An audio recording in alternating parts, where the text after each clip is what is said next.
Bonjour chers auditeurs de l'ODJ Média, notre internaute invité, Ismail Sy, partage son avis et sa réflexion, dans un article qu'il a intitulé « La paix pour certains mais pas pour d'autres », qu'on écoutera ensemble dans ce podcast.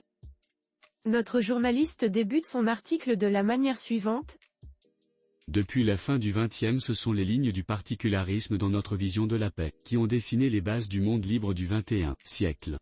Dans les années 60, le conflit du Vietnam avait été un épisode où cette vision particulière de la notion de paix avait été mise en évidence par les intellectuels de l'époque.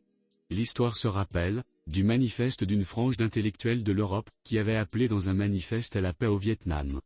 De leur côté, un autre groupe avait contre-riposté « La paix dans le monde mais pas pour les communistes », s'exclamait un intellectuel pour la guerre au Vietnam. Notre essayiste commence par expliquer au début de son article. L'interventionnisme des intellectuels dans les conflits du monde a été toujours aux dépens de la vérité, mais par contre au service de l'idéologie. Aujourd'hui, le conflit au Moyen-Orient remet sur la table cette vision binaire de la notion de paix. Cette privation de la paix, comme un bien réservé à type de gens et d'individus. Et le revers de la médaille, qui n'est que la guerre qui n'est qu'un droit, qu'on s'arroge sur les autres. C'est tout ce discours qui a servi de piédestal ces 3 décennies à l'interventionnisme militaire dans certaines régions du monde. Si les lignes des rapports de force humains au XIXe, XXe siècle étaient la couleur, la race, comme le stipulait le sociologue américain William Dubois, aujourd'hui c'est bien une autre ligne qui définit les rapports de force humains. Celle du bien et du mal.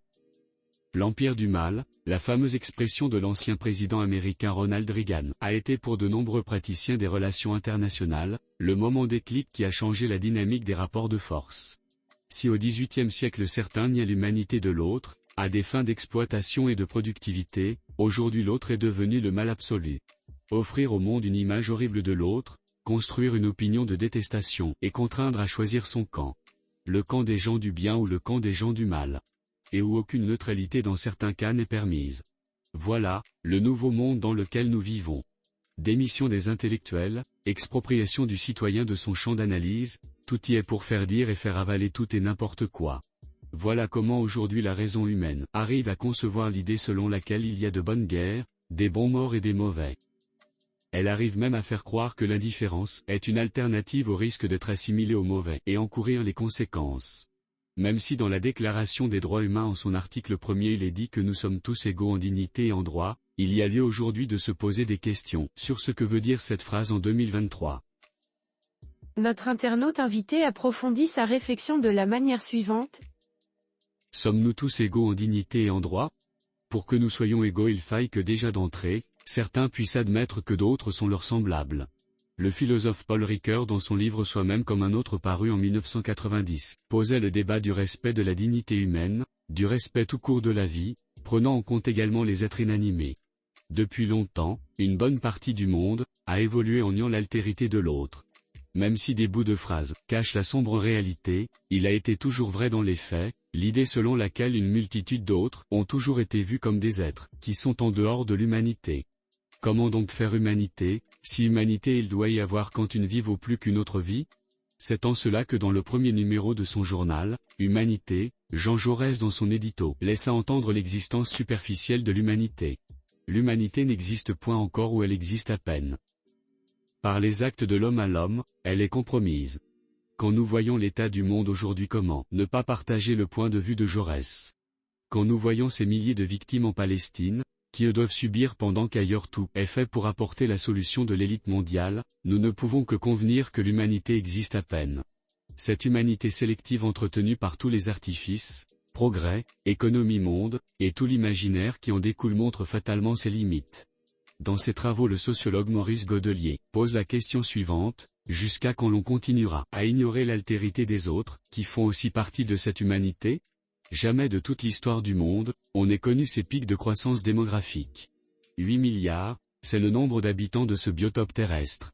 Dans quelques décennies, certains espèrent annoncent un doublement de ce nombre. Au-delà des défis qui pointent à l'horizon, cette question du nombre risque de briser le cercle du déni de l'autre. L'auteur conclut son article en ces mots. Peut-on ignorer le milliard de personnes ? La Chine, l'Inde. Dans son livre Le choc des civilisations, le sociologue américain Samuel Huntington a expliqué que le rapport de force du prochain siècle sera le nombre. Alors l'homme en tant que partie intégrante du monde et tout ce qui le compose est tributaire d'une double responsabilité.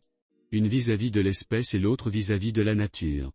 Sans tomber dans un moralisme religieux, l'homme contemporain à la lumière des enjeux et des défis, devrait envisager de construire réellement l'humanisme, dont le monde a besoin pour son éternité à l'heure où le discours eschatologique a de plus en plus de résonance.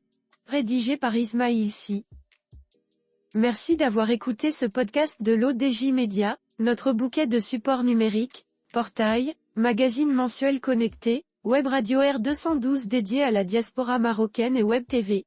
N'oubliez pas de télécharger notre application l'ODJ Mobile sur Play Store et de vous abonner à notre chaîne YouTube l'ODJ TV. Alors, on se dit au prochain podcast de nos internautes invités, et à très bientôt.